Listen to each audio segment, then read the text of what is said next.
Tihe Moriora, Tēnā koutou, Tēnā koutou, Tēnā koutou katoa. Fulcheror Vakoja, good evening to everybody in Ireland. Very good to have you here. Good morning to everybody in New Zealand. Also great to have you here. I'm really looking forward to this session, I must say, today.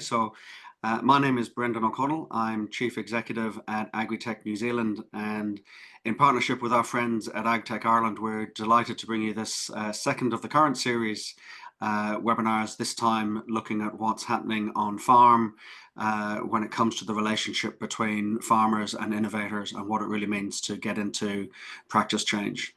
So a special welcome to all of the members of either Agritech Ireland or Agtech Ireland or Agritech New Zealand, but remember, get the names right. Very good to have you members here. You know, if it isn't for your support and your engagement, we wouldn't be able to do this type of interaction, all the other types of engagements that both organizations do, all the advocacy with government and keeping these connections alive for when we ever need them, whether it's for information and entertainment, like maybe like this morning, or whether it's for a real purpose when we're trying to grow our businesses or make connections with people around the world. So thank you to our members for supporting our work. Today, we're going to bring both hemispheres together. We're going to bring, if there is a fence, both sides of the fence in terms of what it means to be an innovator looking at solving problems on farm, or a farmer looking for solutions to the problems that they're facing on farm. So bringing both sides of that as we talk about how technology is chosen, how it's developed, and how it's embedded into farm practice change.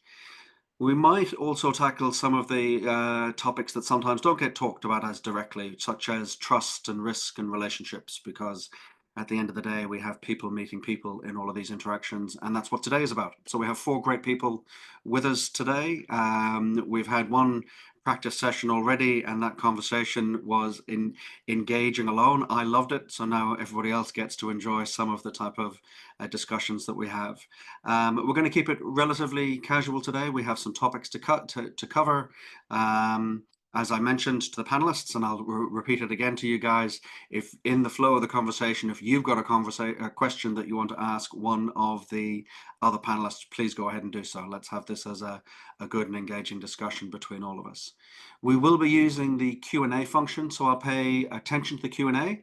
I've only got, I'm not great at multitasking, so you'll be guaranteed that I will not be paying attention to the chat. So if you're chatting away, that's between yourselves. If you've got a question you want to ask, pop it into the Q&A. And I do ask that you make sure that it is a well-formed question. So try and keep it relatively brief and relatively direct. Don't bother making a statement, keep that for the chat. What we want is a question and a bit of a curiosity inquiry. If there's a particular question you want to ask to the whole panel or to any one of the panel members individually, that would be great. But let's kick off. We've got about an hour together. And so let's meet our panelists, as some of the game show hosts might say. Hey, Amber, I wonder, would you mind giving us a bit of introduction to yourself and your background? And you're welcome to include everything. But I know that if you did include absolutely everything, we would be here for quite a while, because when I look at your bio, you've between dairy environment leaders, grassroots, the farm with Fraser, there's a lot going on. Tell us a little bit about yourself and the farm. Awesome, thanks, Brendan. Yeah, I always do wonder where to start when people ask me to introduce myself. Tēnā koutou, tēnā koutou, tēnā koutou katoa. I'm Amber Carpenter and I'm a dairy farmer in Paparimu, South Auckland in New Zealand, bordering on North Waikato. Fraser, my husband Fraser, and I are 50-50 share milkers here, and we milk just under 500 cows on a split calving farm. So we're in the middle of calving at the moment for autumn. We calve around 120 calves in the autumn and the rest in the spring. We've got about 200 effective hectares here on our milking platform. What else can I tell you about the farm? We've got some great technologies that we've brought in the last year or two, and we've got an incredible team of 3 that work with us as well. 3 full-time staff plus Fraser and I. I also work quite heavily within industry. So I've worked within the Dairy Industry Awards for 7 years, 5 on the National Executive, 3 as chair. Currently the chair of Dairy NZ's Dairy Environment Leaders, and also work within Farm Strong as well, which I'm an ambassador for, and that is promoting rural health and wellbeing. Just in my spare time, we also own a business called Grassroots Media, which is a digital marketing company based towards food and fibre, so amplifying rural organisations and rural businesses' voices. Got 2 young kids, Oliver and Noah. Oliver's 7, Noah's 4. So yeah, life is busy, but we're really dedicated to the primary sector, and I guess what farming in the industry has done for us. So being able to give back is we're incredibly rewarding, just knowing that we're setting up the future of our industry for our children.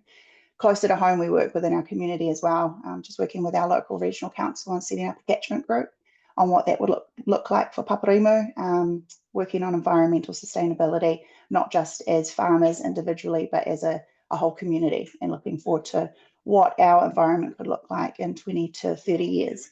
So yeah, that is a taste, I guess, and a very brief about me.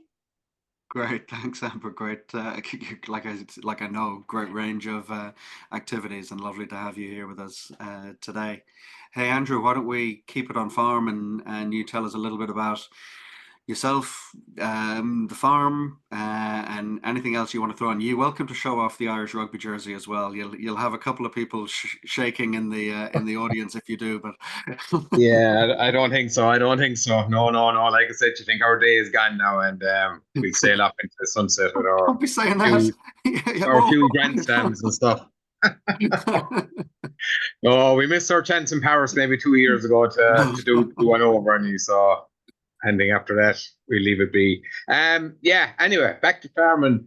I farm in partnership with my brother. It was actually 3 brothers. My father, Nixon, father passed away in 19, and my brother of a brain tumor 3 years ago. And so it's just left myself and Jerry, my older brother. We milk about 420 cows. That's one part. That's the main part of the farm, really. We also do cereals, about 230 hectares of them, really. Small bit of fodder beet as well, nothing major in that department. All animals, calves born on the farm are brought to beef. Very rarely do we sell to the market, mainly to the factories at the end. This year being different due to the price of beef, just absolutely mind-boggling at the moment, actually, to be totally honest. And it's the first time I went to the market with animals in maybe 15 years. That side of things, technology-wise, we've all, or not technology, machinery-wise and stuff like that. We do a lot of the work ourselves. We have 3 full-time and a few part-timers, a few relief milkers, things like that. My wife does a lot of paperwork because I'm just useless at it. And we'd be kept going. We're in the middle of Ireland in a county called Tipperary, and it would be good. It would be good, both grassland and good tillage land, good land for cereals. Wouldn't be the best of either, but it's not bad. It's not bad. It's a nice place. Rain. We get a lot of rain. There's no point in saying otherwise. But that's the pro and the cons of it all in one, because of the rain we get. The grass growth is good. As you possibly in New Zealand are the same. Maybe irrigate a bit more than us. Well, we don't irrigate, simple as that. It's not financially viable to do it in any shape, make, or form. But yeah, that's really it in a nutshell. We'll be going, start the day starts at 6 and finish around maybe 6 in the evening, unless we're sowing season or something like that, and it could start at 5 and you're going to maybe 10 at night, that kind of a thing. Kind of, as Amber said, we have a good team and we pull together and try and keep it that way. Every now and again there will be arguments, there will be discussions and all that, but we work well. We have a good kind of a long-term team. Great. Try and keep it that way. Yeah, no, that's a good marker, and not a trivial thing to achieve. Sometimes takes a bit of focus and effort, so got to make it important. You might be making a few people a bit green with envy here, Andrew, when you're talking about rain and the like. Yeah, we're going through a particularly dry patch here, and not everyone is irrigated in New Zealand. It's more of a South Island phenomenon than it is a North Island one. So And there's a lot North of people Island, that would empathise. What's the season been like for you weather-wise? good. Good. Good spring. Totally different compared to last year. Last year we still had cows housed. We had all animals housed. Like cows are out day and night now. They're in for a bit of buffer feeding. That's about it really. Nearly all our cereals are sown. It was the 19th of April last year when we put any crop into the ground. I think it was the spring beans we started. And we're close to the end of April before we had any barley in the ground. And we've nearly all barley sown at this stage now. Look, conditions are lovely. We got rain at the weekend for Friday and Saturday. And it's been dry yesterday, dry today. And it's good until the end of the week. So... Yeah, no, it's been a good spring, very good spring. Glad to hear it, and keep up that noble cause of barley. You know, it's a favourite of mine for lots of different reasons. Hey, Catherine, thank you for joining us. You know, I think everybody or anybody involved in agriculture and involved in Agritech will know about MSD in general and the range of solutions that the company has. First of all, tell us about yourself and how you got into this role and what drives you, and then maybe give us a little bit of a flavour of what the role means in an Irish environment. Sure. So thanks, Brendan, and good morning and good evening, everyone. So my name's Catherine. I'm from, we call the sunny southeast of Ireland. I grew up on a dairy farm. Both my parents very much worked on the farm, so I always say I had no choice but to be dragged up in the milking parlour, which led me to study agriculture in university. So after studying agriculture in university, I've worked for the last 11 years technically with some sort of ag technology. I started out working with Keenan and Alltech with where I focused on nutrition. We worked with the InTouch control box, which basically you formulate a diet, you send it to the mixer wagon, and it tells the farmer what to put in there. So that's where I started out my career. I worked there for 5 years. That was very much sole focused. A lot of that was solely focused on, you know, you'd formulate diets for a collective, like a herd or a group of animals. So I suppose my real interest was really looking at individual animals' data, which I then moved on and I worked with Lely. So I worked as farm management support with Lely here in Ireland, where I supported the farmers on the transition from moving from milking parlour to robotic milking. And I suppose my real interest there was, again, taking the information from the cows, from the robots, and acting upon this information with the farmers. So back then in 2019, MSD acquired Allflex, which was obviously very, very new. And at that point, I had been working with what would have been known as the SCR technology, which is what MSD bought. And, you know, this was something that really excited me. I knew whatever MSD put their hand to, they did it, and they did it well. So I've been here for the last 4.5 years.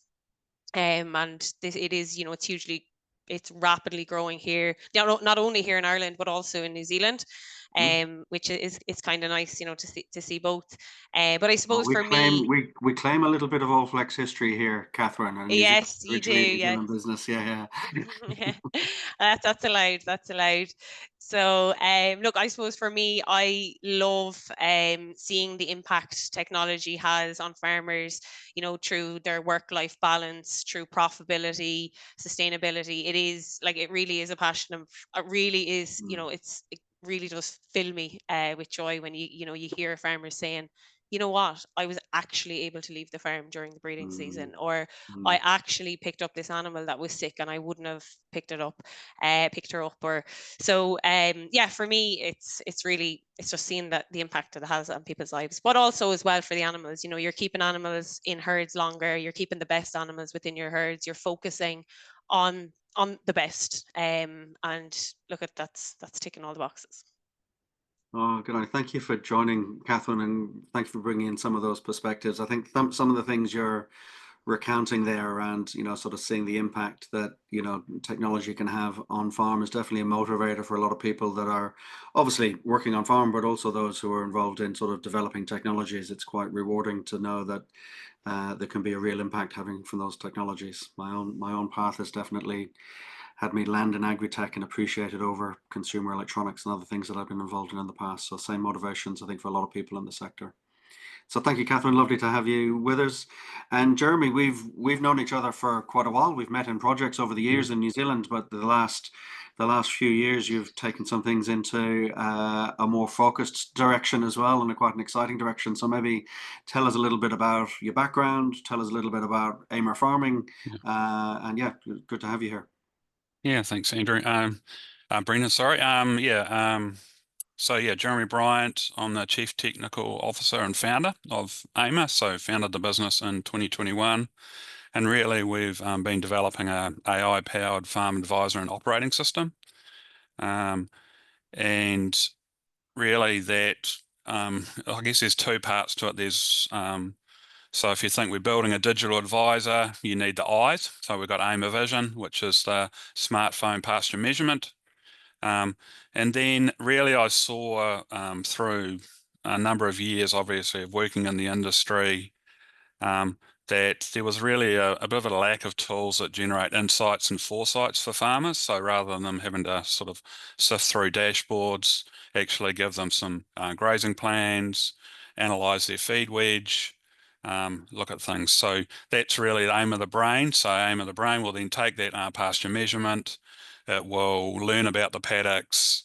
It will analyze their feed wedge, give them optimization score, give them some recommendations, and then generate grazing and supplement plans. So yeah, in terms of my background, I guess I'm a dairy farmer's son. Yep, in Taranaki, which is in the middle of New Zealand. Actually went share milking for 3 years straight out of school. I didn't think university was for me. So actually milked on a 100-cow farm, sole charge. That was interesting because the previous farmer had let the ragwort go, and lovely ragwort stays in the ground for a long time. Yeah, so it was a walk-through shed, and then yeah, I guess progressed, went to university, got a PhD in genetics and modelling, and then worked in companies like FarmMax as a national genetic valuation manager at Dairy NZ. And then probably in around the 2000s, thought, no, I want to have something that I can really grasp with my own. Yep. So knew that pasture measurement was still a big challenge on farm. So that was a catalyst really for it. So yeah, that's me. Yep. Great. And yeah, it's been, like I say, we met probably before Amer Farming was a thing, but it's been great to see some of the things that you've been focusing and building and understanding on turning into a business like Amer Farming. It's really cool. So thanks for joining, Jeremy. Well, maybe let's kick off and talk about one of the topics that we're really here to discuss, and it's really sort of what is that? How do you assess whether something is worth the investment when you're looking at making changes in farming practice? So maybe to Amber and Andrew, have you got any thoughts or examples of the type of thinking you've gone through when you've made a decision to, we say adopt a technology, and I think that word adopt is always interesting. You know, it really is a relationship. But what's your thinking when you've been looking at making a change on farm and looking at a tool to help part of that change? Amber, maybe. Yeah, I guess for us in our farming system, we've in the last couple of years adopted a few pieces of technology, and it's been really down to a few things. One, understanding clear goals and what we need out of the technology that we're adopting. There's so many different choices out there.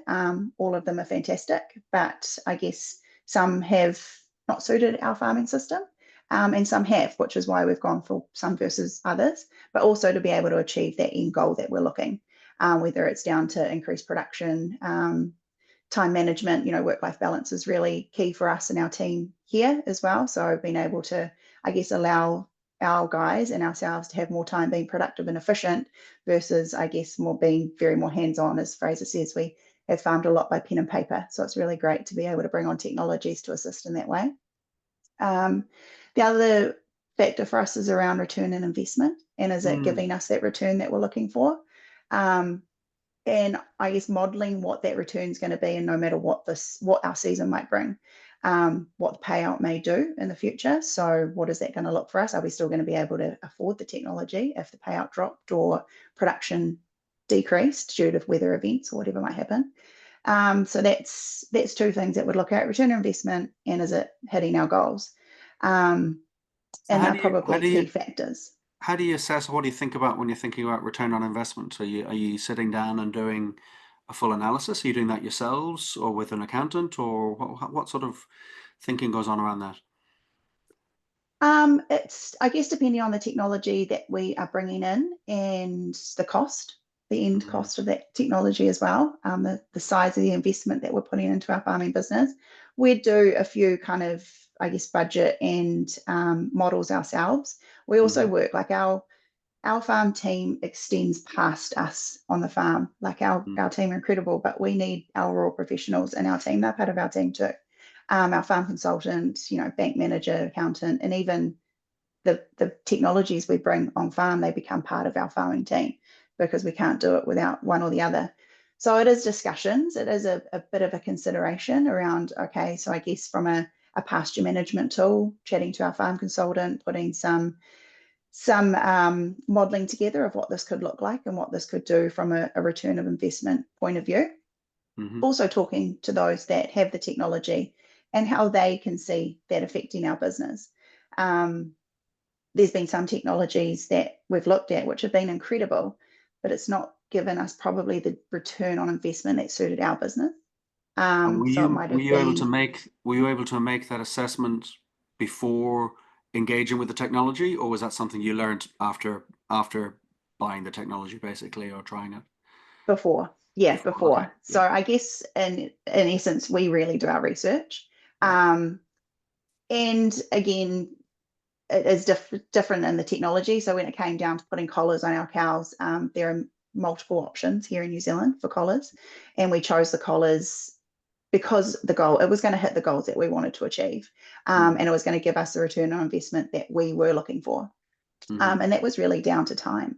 Time in our mating results, it has actually given us more than we could have thought of when we first had tried to adopt the technology. So it's actually given us a lot more in terms of our farming business outside of time and mating results. It's even helped with our animal health.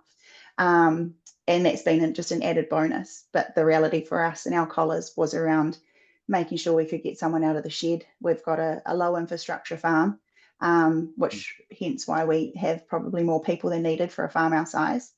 We also have 2 beef blocks as well that we rear beef cattle on that come off the calves that come off this farm. So yeah, that goes through the thought process for us. What is this technology going to do for us in the long term? Can we sustain the technology? And is the technology going to grow with us? We're not looking, technology is not a silver bullet, it adapts. So can it adapt with our farm system where we see us taking our farm? So I guess that's what we look at and what we keep in mind when we are adapting and bringing technology on, and making sure we're ticking those boxes before investing. So far in terms of the technology that we have adopted, we've been successful in the fact that we've brought technologies on that have grown with our farm business. We've been able to form really great relationships, and it's given us probably more than we could have imagined to our farming system. Awesome. Hey, Amber, we've had one question come in here, which is an interesting and a useful one. You know, when adopting a new product, is there a threshold for ROI that you think about? Do you have, you know, are you actually thinking about, you know, that actual return on investment, you know, dollar for dollar? Is it, you know, you want to have your money back within the first year? You want to get 4 times the return within a certain, do you have actual specific metrics in mind to measure ROI? Yeah, that is a really good question. I think in our thought process and our adaptation process, it's been a long-term consideration. So it hasn't been something, I guess take our collars, for example, when we've put them on farm, we've been really mindful that we have an understanding of what the return on investment could be. So say from a labour point of view, it is not reducing labour in terms of wages, it's making us more productive to be able to put more of the milk in the vat, or just be more efficient across our farming system. We do have an understanding that that full term of investment probably won't come, rate of return won't fully come in that first year of adoption, because we need to understand the technology. Like I said, it's not a silver bullet. It's not just going to solve all of our problems from the get-go. We've got to learn and understand what this technology can do for us. So in terms of that, we've probably just really looked at it as step by step, and knowing that maybe in the first couple of years it's not going to give us the full return, but by looking down the track, because we are always looking at our farming business, not year on year, it is 5 to 10 years. What does that look like, and how can this technology help us? And understanding that we need to grow with the technology and not try and learn and take it all on at once, because something like the collars is, there's so much there and there's so much goodness, but we're only one brain, and we can only take on and understand the little bits that we can work on. So first was around mating results for us, and if we just increased our mating results in the first year, that's a win. So yeah, I guess from that point of view, it is a long-term focus, and understanding that the return on investment won't come instantly. Like it's not an instant return. And just one final follow-up from me on that. We'll keep going on this one for a long time, because it's a core issue. Actually, we'll cover it more. We'll have a chat about it as well, Andrew, when we talk about where things are for you.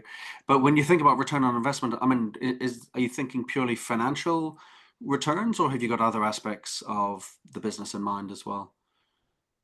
Yeah, it's definitely not just financial.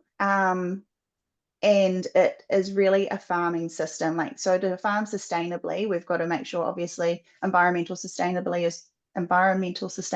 is huge, financial sustainability, and people.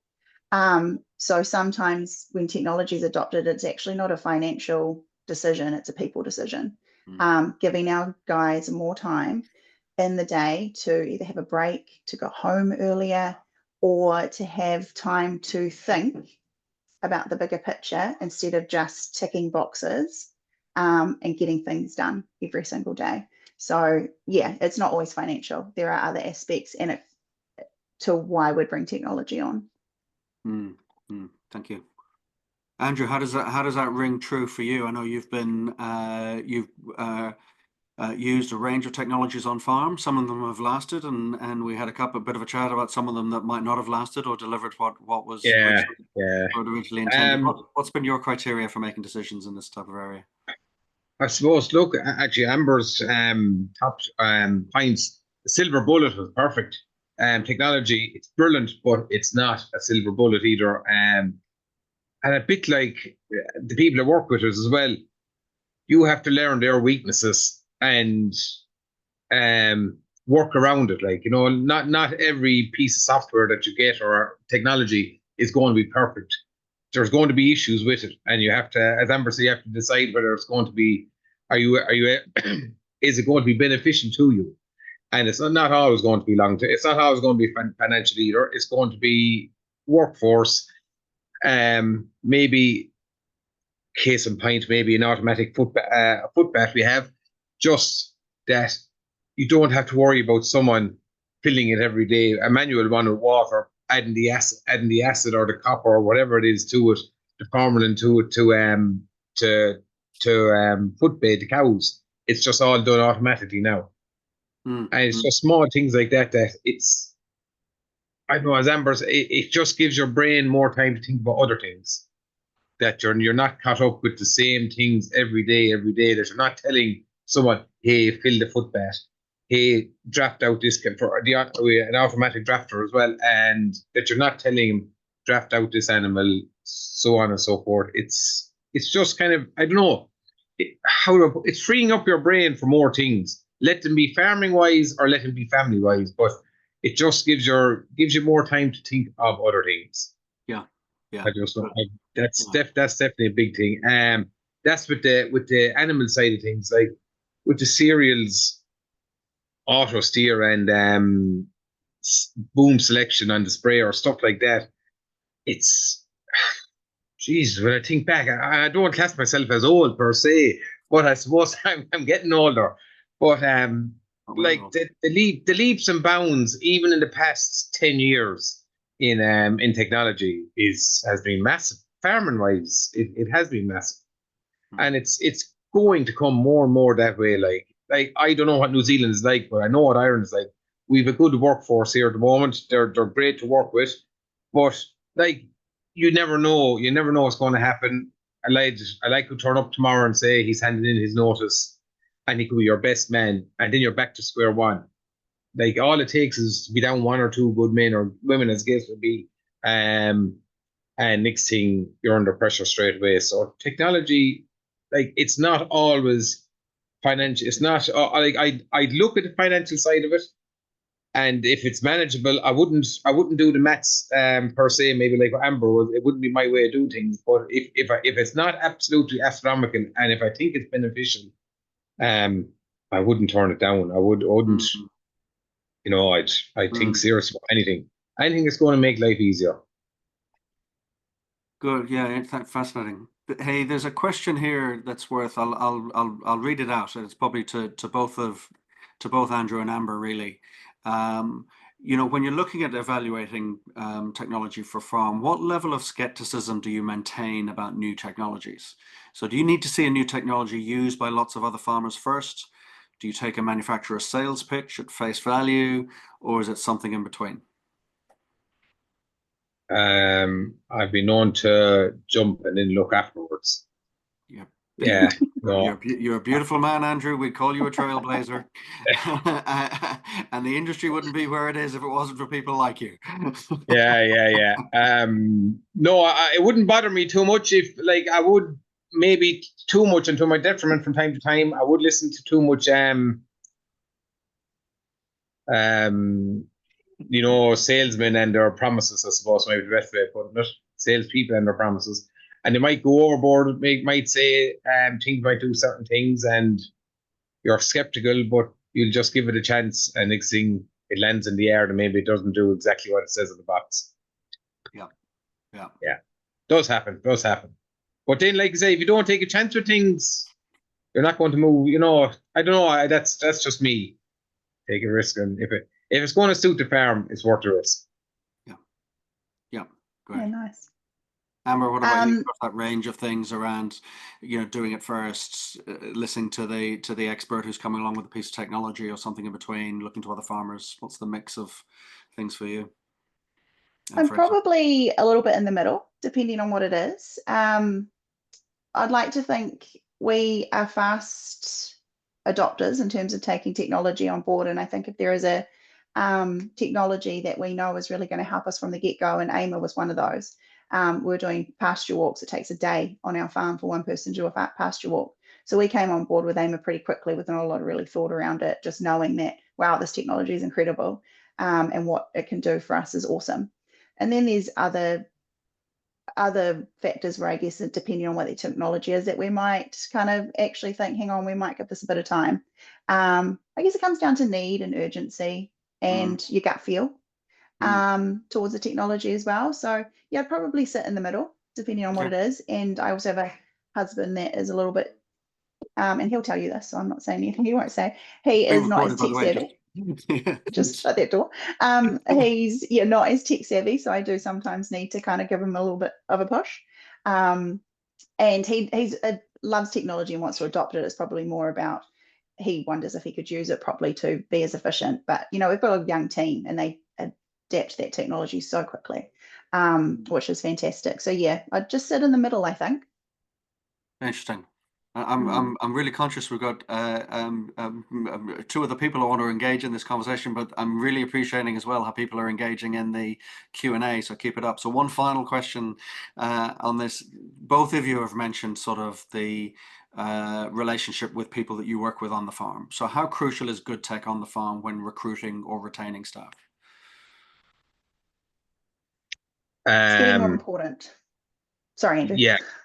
Sorry. Sorry, Amber. It depends on the personnel. Good tech on the farm for me is if it's, let's just say, not all people that work on the farm are good with technology. So I have to make sure that the technology they use is usable by them, if that makes sense. And then I have young people working on the farm. I have men and women in their early 20s, and technology isn't an issue. They take to it like a duck to water. Like I said, anything to do with machinery or the automatic calf feeders, it's not an issue. It's never an issue telling them what to do, bits and pieces like that. Whereas anyone, dare I say it, that hasn't been brought up with or doesn't have an interest in technology, might be a better way of putting it. You kind of have to, if you don't have the interest in technology in the first place, you're never going to learn it. So, like, there's two work with us, they're great manual workers, but there is no point in me showing them anything to do with technology, anything, let's just say, to do with calf feeders, to do with drafting out cows, anything like that. There's just no point. So, as in, you just have to decide who you getting the technology for at the end of the day, and is it worthwhile to get it for them? That's really on our side of things anyway. And Amber?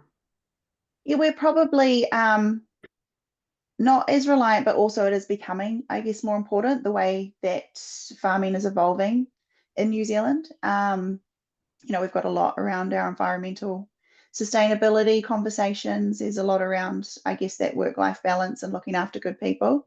It definitely helps and it enables, but it's not the be-all and end-all, I don't think. You can find really good people within our industry, and I think technology probably just brings a different aspect to those that want to be jumping on board with where technology can take us. I think I've actually lost the point of this question. Sorry, what was it again? Oh, it's about recruiting or retaining staff, and whether your technology choice, the choice of which technology you use, or whether the technology is there or not, whether that has an impact on keeping staff or attracting staff. Yeah, I think it can do. It's probably, like I said at the beginning, not the be all and end all at the moment. It'll be interesting to see how that evolves in the coming years. It's definitely helped for us having technology because, I guess for our farming system, it allows people to have a bit more freedom and time to, instead of just doing the day-to-day jobs all day in and out, it gives them time to actually look outside the, what that bigger picture is. Yeah. Great. Thank you. And thanks for the questions, everybody coming in. Please keep them coming in. We will try and get to all of them. I'll weave them in at different times of the discussion as much as I can. Amber, you mentioned Amor Farming is one of the decisions yourself and Fraser made. Jeremy, can you tell us a little bit about I guess how it is you chose the problem that you thought was worth solving, and particularly then your relationship with farmers in that development process. What's been the engagement right from before Amor Farming was pre-commercial, and then the early days of it being commercial? Yeah, I think the first thing is just from knowing that walk, like Amber said, for those very big farms, it can be 3, 4, 6 hours to actually walk the farm. farmers know it's important, but when you've got calving going on, you've got everything going on farm, your ability to do that. So, but it's arguably the key measurement point on farm. So really choosing that as a priority, and thinking, okay, well, has every farmer now they've got a smartphone. Why can't we use that smartphone to measure pasture? Yeah.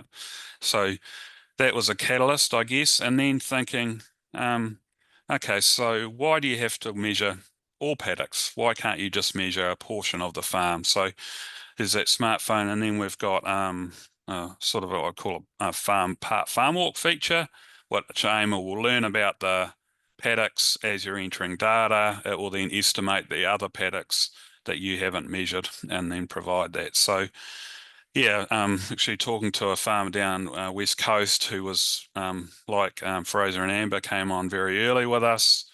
He was the rain on West Coast, there's rain there, certainly, yeah. And he no soft rain either, Andrew, down there. It's yeah, just as hard as it comes. So he said he went out, was doing the measurements, and had done about 10 or 15, and AIMA comes up with the estimate for those paddocks.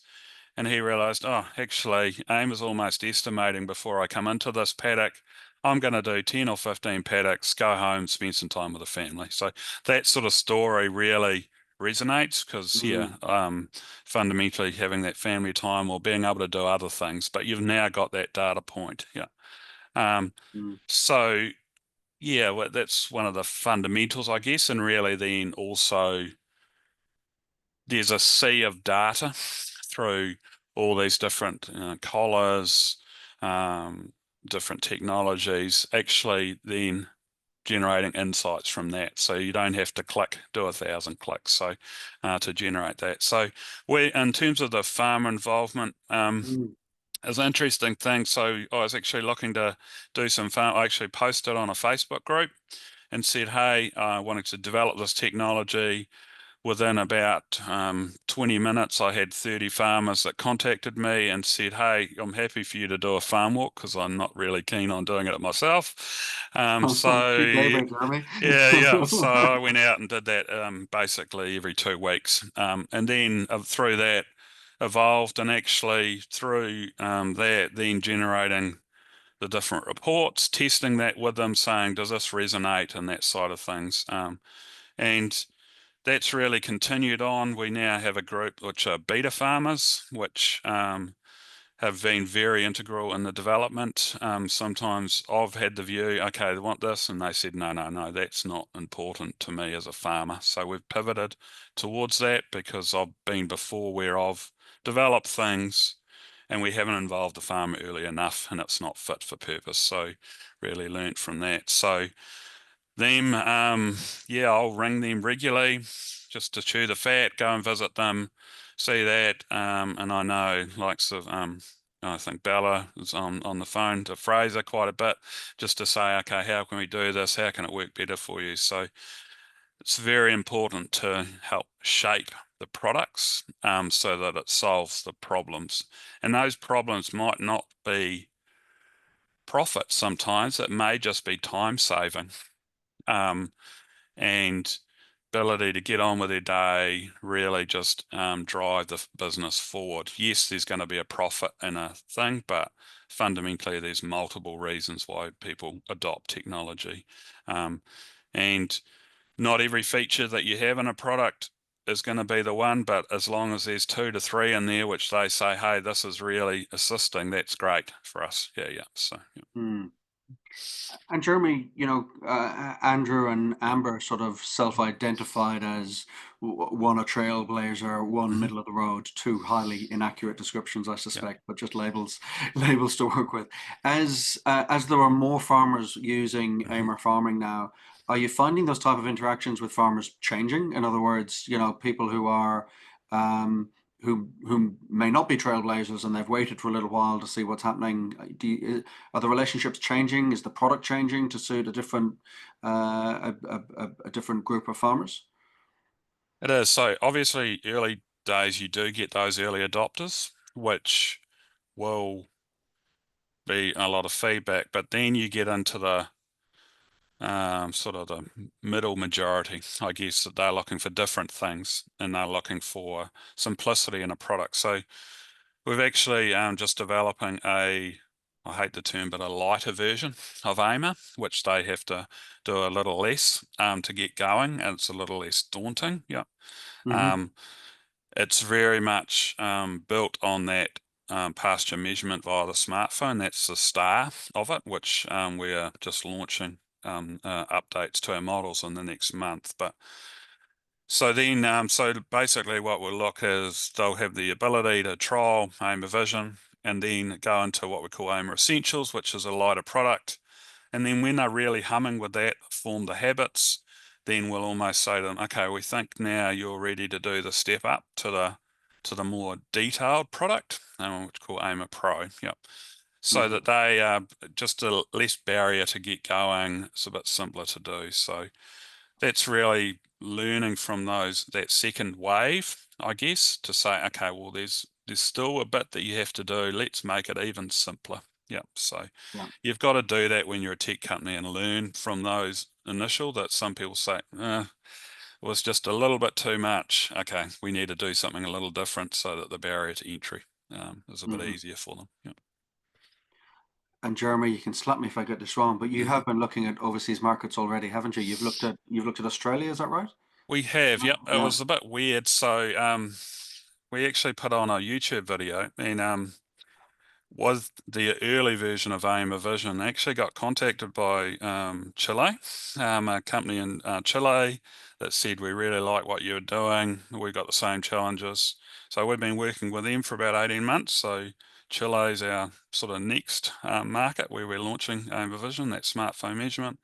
And then in Australia, similarly, yep, there was a company that approached us and said, hey, we've got some challenges on farmers recording data. We have to often drive down gateways to understand the feed situation. Yeah.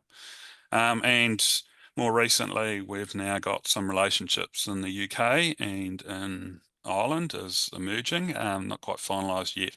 Yep. So we'll launch into those markets probably from early next year. Yeah. So it was interesting to see. It's sort of serendipitous approaches. We didn't go out to them. They saw a simple YouTube video and the power of the web and YouTube. Yeah. So that you couldn't even call that growth by stealth, could you? It's growth by social media. Who would have thought? That's right. Yeah. And then dealing with the language barrier for the Chilean audience, they find my speaking a little bit quick, so you got to slow down. Yeah, they haven't met the Irish yet. Yeah. Speaking of which, Catherine, you know, MSD obviously a mature company. You know, lots of technologies on lots of farms around the world. You know, your role is about, you know, customer support and customer success. What are the type of journeys that you've seen for farmers? And do you think there's any misconceptions about what farmers prioritize in technology? Yeah. Oh yeah, sorry, I was on mute. Yeah, so Brendan, I suppose, and even just to give you a little bit of background, like MSD acquired Allflex in 2019, and I suppose just to give it a bit of context here in Ireland, when I joined in 2020, starting into 21, they were selling about 3,000 before MSD had Sense Hub. They were selling about 3,000 monitoring collars a year. So I suppose for me, it has actually nearly felt like I have kind of been involved in a startup, if that makes sense, because we basically had no farmers. There was an incredible team within the company tasked with taking this on. How are we going to roll this out? So they employed a number of people. I was in technical support. There was one other in technical support that had come across in the acquisition. And then there were a number of people employed into sales. So we took that from 3,000 to approximately, we sell about 70,000 collars a year. So it grew extremely drastically over that time. And I suppose even to just kind of bring it back, like I suppose kind of your question is as well, you know, how is it adapted? How has it changed? What do we do? And it kind of feeds into everything that's been discussed here. You know, we identified the early adopters. I still often laugh, like we did things well we definitely shouldn't have done. We used tools, it was hands-on. It felt like it was our own business. It felt like it was like our reputations were on the line. I certainly we knew the product worked. But we took the farmers on the journey, and being honest, like some of those farmers, like I have unbelievable relationships with those farmers. They trusted us, they trusted the sales team, they like they put all their trust in us. And I think that really does go to show the importance of having that relationship, taking the feedback from the farmers. And that's what would make me really proud to be part of the journey that we've got to where we are in this country so far. The team has continuously grown, so we have 5 people solely working in support, and we have over 3,000 customers here in Ireland now. So yeah, it's been like in such a short time, it has been a journey. But I think sometimes maybe people think, oh, because it's a bigger company, it's easier to do this, but it does start from small, and it does start from trust and relationships. Yeah, no, that's interesting. What about the rest of the panel? How important is the relationship between technology providers and farmers? How important is that relationship in the successful adoption of technology? Again, Amber, when you think about the different technologies you've involved, you've got a staff around you. You've got obviously yourself and Fraser work in partnership, but that relationship with the technology provider, whoever that might be, how important is that relationship?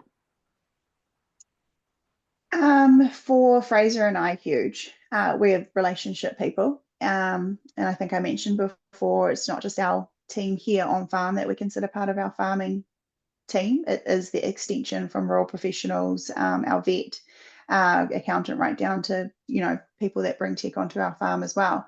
So building that relationship really helps with the trust, and I think just that ability to reach out to someone. So we've got a great relationship with Jeremy and his team as well, and it's really just built our ability to talk to them about, hey, this isn't working, can you help us, or giving ideas, and just, I guess, trust in the product as well, because you get to see that face, and you get to know the person behind the product. So we find it really valuable. And I guess as well, and I was talking to someone about this the other day, transitioning to maybe something new in the market. If I've got a really good relationship with someone that I'm already working with, trying to change that relationship to a different person, or adopt something that might replace that is really hard, because it's that person that you're working with, as well as the technology or product, whatever it might be. So yeah, for us in our business, relationships huge. I don't want to speak for all farmers, I can't, across New Zealand, but I feel like we're quite a relationship driven industry here too. Yeah, people are a huge part of what we do.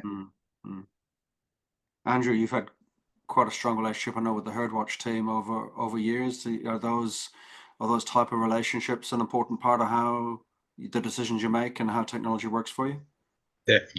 Definitely, Brendan. You'd be lost. Like, you can't just get technology and say that's grand. You need backup.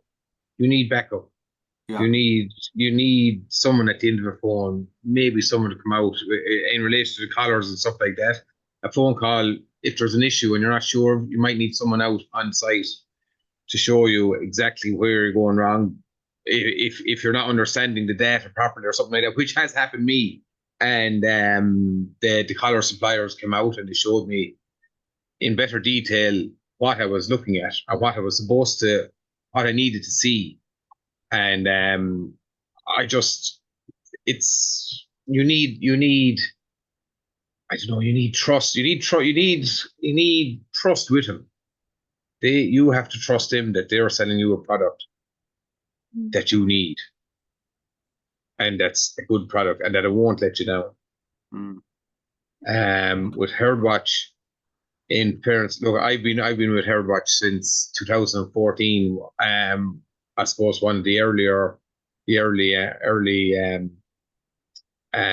subscribers to them, and I just looked, Dave, from the start. They took any farmer's advice. I gave them advice, but plenty of other farmers gave them plenty of advice too, and they took it on board. They never stopped innovating the app, even though it's a simple app and everything. You'd say, why didn't someone else think of it before? But no one else in Ireland, no one thought of doing it the way they did it until they had it done, and next thing other people tried it. But it's just, and they just keep innovating. Like even now, and I use separately, I use ChatGPT myself for when my own nutritionist is up to his tonsils and work. I just go back to ChatGPT and I bounce a lot of stuff off that app. But Herdwatch are starting to integrate that into their system as well. Now it's very early stages, but that's the way things are going.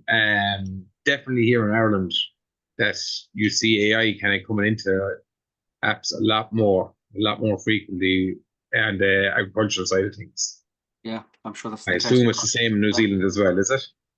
It is more and more, of course, every aspect of life, but definitely in the agri space, and very important combination, I guess, to bring in sort of the powerful yet generalized tools like ChatGPT, and then matched with some of the specific knowledge and insights, and of a team like at Herdwatch or in New Zealand FarmIQ or Trev or whoever, whichever sort of the applications that are being used, that sort of having the generalized expert and then somebody who can really localize it for the particular audience, I think becomes really important. So yeah, hey, so my heart just jumped when I realized the time, because I want to stay talking for about another 3 hours, and there's 5 minutes left. So my ending point is going to be really, really quick, and I'm not going to, because I want to keep on talking first. There's another great question from the audience here, and it's a one for all the panel around. So we're talking about these different adoption pathways, levels of trust, how technologies are chosen. I might change the question a little bit, but do you think there's a role for some sort of either national or independent validation of quality control in tech to improve farmers' trust? And it sounds like you guys have a level of trust and we're able to navigate that really well, but is there a role for independently assessing? In New Zealand, we've got an organization called consumer.org. Do you see a need for an organization like that? That's open to any of you. It's a great question. Is it just more paperwork, more bureaucracy, more I don't know, is there people there to do that job in the first place? Well, there isn't in New Zealand. Some of our levy groups in New Zealand have done a bit of that at time, but I don't think it's what they would consider their role, and it's a role that takes quite a bit of resource to do completely. You can't do it a little bit. Yeah, like Catherine might know more than me, but I've heard on getting developers, software engineers, stuff like that here is absolutely a nightmare. And we'd be seeing, as in Ireland, I know nothing about anything like that, but we'd be seeing kind of to the forefront of that kind of stuff, and it's an issue. It's an issue. I'm sure Herdwatch of that issue, getting developers. I'm sure MSD, Datamars, whoever else need that, the whole lot of them do colours.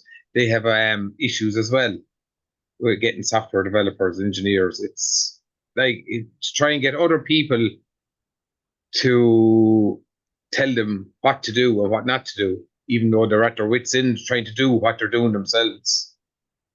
I don't know. To me, it's just another form of being governed.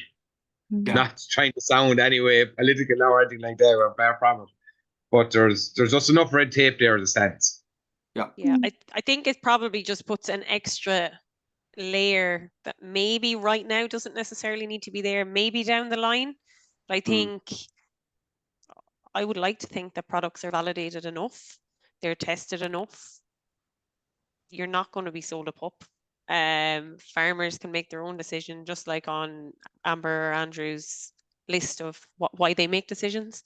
But yeah, personally, I don't think maybe just now, but who knows? Like, technology is developing so fast.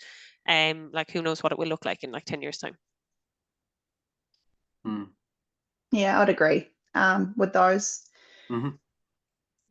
You want to be able to have the freedom in your own business to be able to adopt what you need to do. And every farm here is no two farms are the same. So everyone's needs and requirements are different. And to have another layer sitting there of, And do you have access to the right sort of information or data to help make those decisions? You're happy with it. You see the range of technologies that are available, and you feel comfortable to be able to make your own assessment. Yeah, absolutely. You know, we go to field days and we stay, you know, obviously reading the ag papers. We're visible on social media. We keep up chat, and I guess the group of farmers we're engaged with too are very like-minded. So it's available out there, people talking about things, and we're able to kind of do our own checks for what we're looking for in our farm business. Great. Mm. Hey, again, I'm really torn here because there's some great questions coming through, and I didn't even get to 80% of the questions I had. I wasn't able to get to. So one really quick one I'd like to squeeze in though, and it's a simple. I think the answer will be interesting. Let's keep it really short though. You know, has integration between technologies or lack thereof been an issue for you on farm? No. Okay. No. So you've been able to work with standalone systems and it works okay. Yeah. Very good. Short and Very sweet. good. There's no more answers. You said keep it short. You said keep it Yeah, short. I did. Fair enough. It's tempting not to continue. Sorry, Catherine, did you have something to add? No. I'm just laughing at the Okay. guys. Listen, I'm genuinely torn here because we are going to have to wrap it up. So I just like to thank you all you panelists for coming and joining and sharing. I know we could have done with a lot more time. We may well look at repeating this in the future. So I know we'll be talking to you all again at some point, individually or in different ways. So thank you for your time and sharing. Thank you for everybody for joining the webinar today. It has been recorded, and so it will be shared. There are events coming up that you should be aware of. So here in New Zealand, at Agritech New Zealand, we're running the first of our Agritech Unleashed events in Hawke's Bay on May 8th. They're day-long events that we'll be doing around the country to really celebrate what's happening in the regions around Agritech, and look at how those stories join up as we go across different regions, and look at what the system of influence is that sort of rises out of all of these regional activities. So that's May 8th in Hawke's Bay. And then in the Curragh racecourse in Ireland on May 21st, AgTech Ireland will be having their Transforming Agriculture with AI conference. So it sounds like another great event leaning into the topic of AI. There'll be a prize for anybody that happens to make both of those events, one in Hawke's Bay on May 8th and one in the Curragh on May 21st. Make sure you make sure you know who they are. Thank you again to all of our members. We will be doing more of these webinars. As we've seen today, there's a lot more information to dig into. But thank you for joining us this evening or this morning. Rest well or have a good day, whichever side of the world you're living on at the moment. Thank you all. Thank you. Thanks. Thanks, guys. Thank you. Amazing. Thanks, everybody. Awesome. Thanks, Brendan. Take care. Really See you, enjoyed Amber. it a lot more Bye. time. Yeah, good man, Andrew. Thank you. Thanks, Amber. See you again soon.